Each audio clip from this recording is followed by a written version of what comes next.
Welcome back to my YouTube channel Raj Singh classes. तो friends, आज जो हम लोग बिहार आईटीआई के प्रीवियस ईयर क्वेश्चंस में 2011 में पूछे गए सामान्य ज्ञान के क्वेश्चंस को देखेंगे, जो कि आपके आने वाले एग्जामिनेशन पॉइंट ऑफ व्यू से काफ़ी इंपॉर्टेंट है। तो फ्रेंड्स, वीडियो को जो शुरू से लेकर अंत तक वॉच कीजिएगा, ताकि आपको जो है कंप्लीट सारे क्वेश्चंस की जानकारी हो, और आपके आने वाले एग्जामिनेशन में अगर यहाँ से क्वेश्चंस आए तो आप जो है काफ़ी ईजिली उसका आंसर दे पाए। तो चलिए वीडियो को स्टार्ट करते हैं बिना कुछ इधर उधर की बातें किए। तो चलिए देखिएगा सबसे पहला नंबर क्वेश्चंस को, प्रथम पीढ़ी के कंप्यूटर में प्रयोग होता था।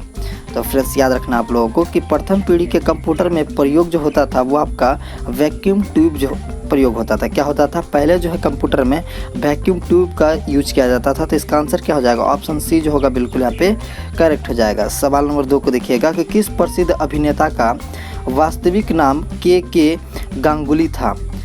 सवाल एक बार फिर से, किस प्रसिद्ध अभिनेता का वास्तविक नाम के गांगुली था। तो फ्रेंड्स, याद रखना है इसका राइट आंसर जो है अशोक कुमार का। अशोक कुमार का जो एक दूसरा नाम जो था वो आपका के गांगुली भी था। तो आप लोगों को याद रखेंगे, ऑप्शन नंबर बी बिल्कुल यहाँ पे करेक्ट। सवाल नंबर 3 को देखेंगे कि किसने भारतीय ग्रामीण शिक्षा को बढ़ावा देने के लिए $2 अरब देने का स्वीकार किया। तो फ्रेंड्स, याद रखना है इसका राइट आंसर जो है वो आपका बिल गेट्स है। यानी बिल गेट्स ने जो है वो आपका भारतीय ग्रामीण शिक्षा को बढ़ावा देने के लिए $2 अरब देने का स्वीकार किया था। तो ओके, तो इसका राइट आंसर हो जाएगा बिल गेट्स। चलिए सवाल नंबर 4 को देखेंगे, 2010 में आरबीआई का गवर्नर कौन रहा है। 2010 में आरबीआई का गवर्नर कौन रहा है। तो फ्रेंड्स, याद रखना है वो आपका सुब्बा राव रहा है। यानी 2010 में जो है भारतीय आरबीआई के गवर्नर सुब्बा राव थे। तो याद रखना आप लोगों का ऑप्शन ए बिल्कुल यहाँ पे करेक्ट है। सवाल नंबर 5 को देखेंगे, वह भारतीय वित्त मंत्री कौन था जिसने 2010 का संघीय बजट प्रस्तुत किया। तो फ्रेंड्स, याद रखना है इसका राइट आंसर जो है वो आपका प्रणब मुखर्जी। यानी प्रणब मुखर्जी वित्तीय मंत्री थे जिन्होंने जो है 2010 का संघीय बजट प्रस्तुत किए थे। तो आप लोग को याद रखना है। सवाल नंबर 6 को देखेंगे, किस देश की टीम ब्लैक कैप कहलाती है। किस देश की टीम ब्लैक कैप कहलाती है। तो फ्रेंड्स, याद रखना है वो आपका न्यूजीलैंड का जो है टीम वो आपका ब्लैक कैप कहलाती है। तो राइट आंसर इसका क्या हो जाएगा, न्यूजीलैंड। तो चलिए सवाल नंबर 7 को देखेंगे, विशेषण ओवाइन किसके लिए प्रयुक्त होता है। विशेषण ओवाइन किसके लिए प्रयोग होता है। तो फ्रेंड्स, याद रखना है ये जो है भेड़ के लिए प्रयोग होता है। तो ऑप्शन सी जो होगा बिल्कुल यहाँ पे करेक्ट होगा। सवाल नंबर 8 को देखेंगे, विश्व में सर्वाधिक उगाई जाने वाली फसल कौन सी है। विश्व में सर्वाधिक उगाई जाने वाली फसल कौन सी है। तो फ्रेंड्स, याद रखना है वो चावल है। यानी चावल जो है पूरे वर्ल्ड में सबसे ज़्यादा उगाया जाता है। सवाल नंबर 9 को देखेंगे, 2010 में यूएसए में भारत की राजदूत थी या थे।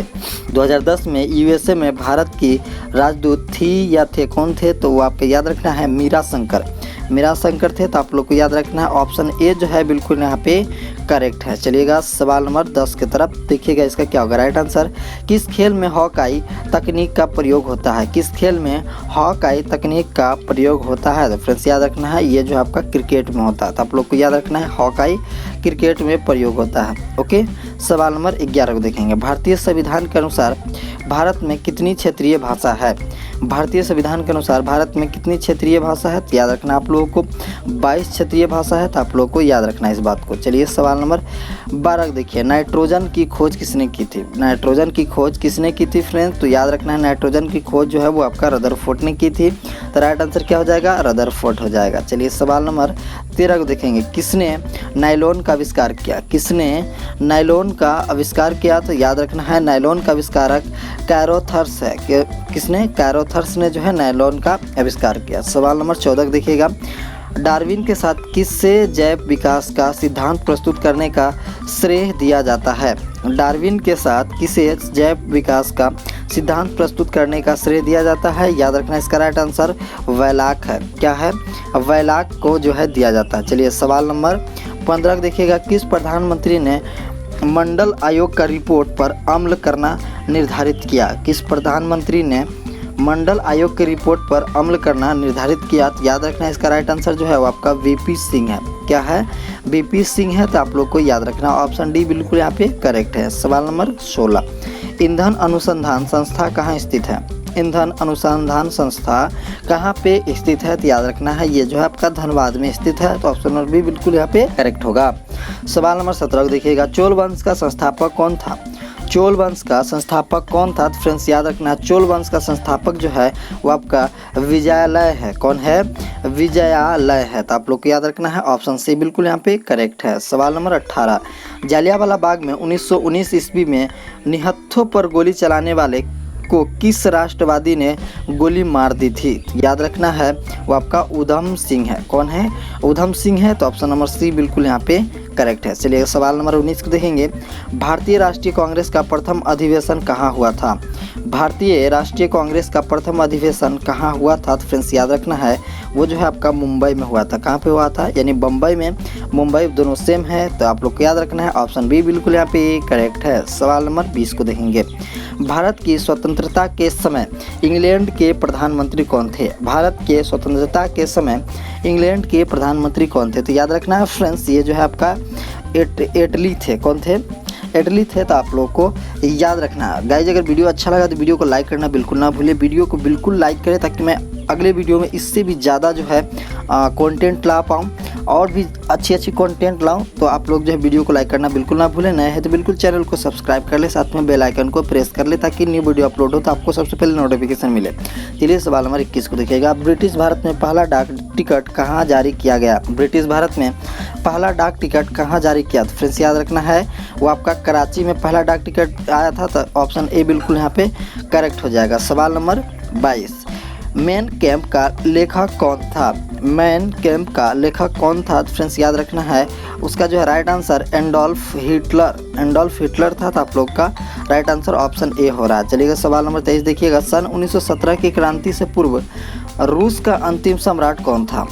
1917 क्रांति के पूर्व रूस का अंतिम सम्राट, वो उसका राइट आंसर जो होगा जार निकोलस द्वितीय, यानी जार निकोलस द्वितीय था। तो आप लोग का ऑप्शन डी बिल्कुल यहाँ पे करेक्ट हो रहा है। सवाल नंबर 24 को देखेंगे। संयुक्त राज्य के किस राष्ट्रपति को दास प्रथा उन्मूलन का श्रेय दिया जाता है? तो आप लोग को याद रखना है, वो आपका अब्राहम लिंकन को दिया जाता है। तो ऑप्शन बी बिल्कुल यहाँ पे करेक्ट है। चलिएगा सवाल नंबर 25 को देखेंगे। प्रसिद्ध मैग्ना कार्टा का इंग्लैंड के किस राजा ने हस्ताक्षर किया?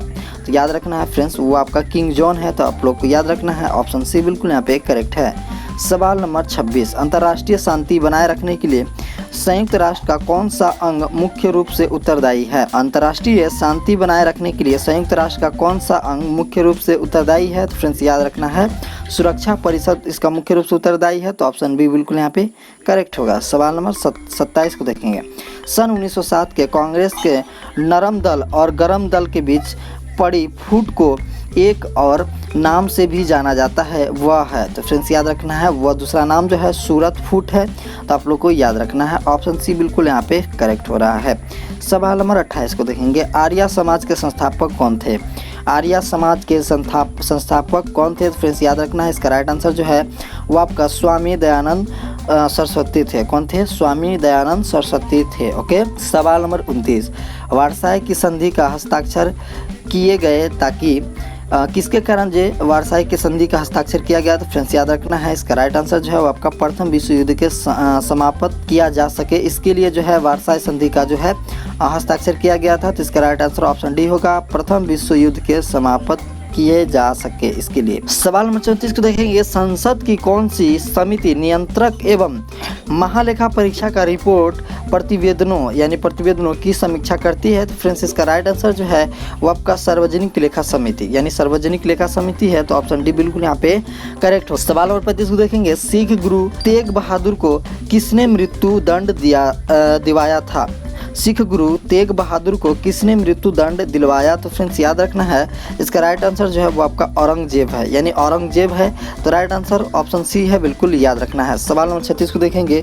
गुरु तेग बहादुर थे। तो याद रखना है, इसका राइट आंसर जो है 9वें सिख गुरु थे। कौन थे? 9वें सिख गुरु थे। तो आप लोग को याद रखना है। सवाल नंबर 37 को देखेंगे। मुद्रा यूरो प्रस्तुत की गई। मुद्रा यूरो कब प्रस्तुत की गई? तो फ्रेंड्स याद रखना है 1999 में ये जो है प्रस्तुत किया गया था। तो ऑप्शन सी बिल्कुल इसका करेक्ट होगा। सवाल नंबर 38, भारत में एक संकटग्रस्त प्रजाति घोषित की गई। भारत में एक संकटग्रस्त प्रजाति घोषित की गई। तो फ्रेंड्स याद रखना है, इसका राइट आंसर जो होगा वो आपका एशियाई शेर। कौन? वो आपका एशियाई शेर है। तो ऑप्शन डी बिल्कुल यहाँ पे करेक्ट है, याद रखना आप लोगों को। सवाल नंबर 39 को देखेंगे। किसी भी देश की प्रधानमंत्री बनने वाली प्रथम महिला थी। किसी भी देश की प्रधानमंत्री बनने वाली प्रथम महिला थी? तो फ्रेंड्स याद रखना, इसका राइट आंसर जो है वो आपका एस भंडारनाइके, यानी एस भंडारनाइके जो है वो आपका किसी भी देश का पहला प्रधानमंत्री बनने वाली थी। तो ऑप्शन सी बिल्कुल यहाँ पे करेक्ट होगा। सवाल नंबर 40 को देखेंगे। यहाँ पे किस वर्ष अमेरिका में दास प्रथा समाप्ति का प्रस्ताव पारित हुआ? किस वर्ष अमेरिका में दास प्रथा का जो है समाप्ति का जो है प्रस्ताव पारित हुआ? तो फ्रेंड्स याद रखना है वो आपका 1865 में हुआ था। तो ऑप्शन सी ए जो होगा बिल्कुल यहाँ पे करेक्ट होगा। सवाल नंबर 41 को देखेंगे। जब नदी समुद्र से मिलती है तो वह भी आकार के मुख को प्रदर्शित करती है, वो जो है आपका क्या है? वो आपका जलप्रपात है। तो इसका राइट आंसर ऑप्शन डी होगा, जलप्रपात। सवाल नंबर 42 को देखेंगे कि निम्न में से कौन सा क्षेत्रफल में सबसे बड़ी झील है? निम्न में से कौन सा क्षेत्रफल में सबसे बड़ी झील है? तो फ्रेंड्स याद रखना है वो आपका सुप्रियर झील जो है वो आपका सबसे बड़ी झील है। तो ऑप्शन ए बिल्कुल यहाँ पे करेक्ट होगा। सवाल नंबर 43 देखेंगे। पृथ्वी की परिधि है लगभग, पृथ्वी की परिधि कितनी है फ्रेंड्स? तो आप लोग को याद रखना है पृथ्वी की परिधि जो है वो आपका 40 किलोमीटर है। कितनी है? 40 किलोमीटर है। तो आप लोगों को याद रखना है ऑप्शन ए बिल्कुल यहाँ पे करेक्ट है। ओके, सवाल नंबर 40 देखेंगे। कौन सा राज्य ऊनी कपड़ों का सबसे बड़ा उत्पाद है? कौन सा राज्य ऊनी कपड़ों का सबसे बड़ा उत्पाद है? तो फ्रेंड्स याद रखना है वो जो है आपका पंजाब सबसे बड़ा ऊनी कपड़ों का जो है उत्पाद है। तो ऑप्शन सी बिल्कुल यहाँ पे करेक्ट होगा। सवाल नंबर 45 देखेंगे। कौन सा लकड़ी के कोयले में परिवर्तन की प्रथम अवस्था को प्रदर्शित करता है? तो फ्रेंड्स याद रखना इसका राइट आंसर जो है वो आपका पीठ है। ऑप्शन बी बिल्कुल यहाँ पे करेक्ट है। सवाल नंबर 46 देखेंगे। किसने वह उपन्यास लिखा जिस पर चलचित्र स्लम डॉग मिलीनियर का निर्माण हुआ? तो फ्रेंड्स याद रखना वो आपका विकास स्वरूप, यानी विकास स्वरूप जो है वह उपन्यास लिखा जिस पर चलचित्र स्लम डॉग मिलीनियर का निर्माण हुआ था। तो फ्रेंड्स ऑप्शन ए जो है बिल्कुल यहाँ पे करेक्ट है। ओके, सवाल नंबर 47 देखेंगे। किसकी आत्मकथा मेरा देश मेरा जीवन है? किसकी आत्मकथा मेरा देश मेरा जीवन, माई कंट्री माई लाइफ, वो किसका जो है आत्मकथा है? तो फ्रेंड्स याद रखना वो आपका आडवाणी का जो है आत्मकथा है। तो आप लोगों को याद रखना ऑप्शन सी बिल्कुल यहाँ पे करेक्ट है। सवाल नंबर 48 देखेंगे। भारत छोड़ो आंदोलन कब आरंभ हुआ था? भारत छोड़ो आंदोलन जो है कब आरंभ हुआ था? तो फ्रेंड्स याद रखना वो जो आपका 1942 ईस्वी में हुआ था। आप लोग को याद रखना ऑप्शन बी बिल्कुल यहाँ पे करेक्ट है। सवाल नंबर 49। अंतर्राष्ट्रीय ट्रायल्स जिसमें पूर्व नाजी नेता दोषी करार दिए गए वह थी? तो आप लोग को याद रखना इसका राइट आंसर जो है आपका न्यूरेमबर्ग ट्रायल्स है। उसका क्या है नाम? न्यूरेमबर्ग ट्रायल्स है। तो आप लोग को याद रखना ऑप्शन ए बिल्कुल यहाँ पे करेक्ट है। सवाल नंबर 50 और आज का अंतिम सवाल। 1639 ईस्वी में शाहजहां ने कहां से अपनी राजधानी दिल्ली स्थानांतरित की थी? तो फ्रेंड्स याद रखना है 1639 में शाहजहां ने जो है वो आपका आगरा से जो है अपना राजधानी को शिफ्ट कर लिया था दिल्ली में। तो आप लोग को याद रखना ऑप्शन बी बिल्कुल यहाँ पे करेक्ट है। फ्रेंड्स ये वीडियो कैसा लगा आप लोग हमें कमेंट बॉक्स में ज़रूर बताइएगा। वीडियो अच्छा लगा तो फ्रेंड्स आप लोग को लाइक कर देना है, साथ में बेल आइकन को प्रेस कर देना है चैनल को सब्सक्राइब करने के बाद। तो मिलेंगे हम लोग नेक्स्ट वीडियो में, तब तक के लिए जय हिंद जय भारत।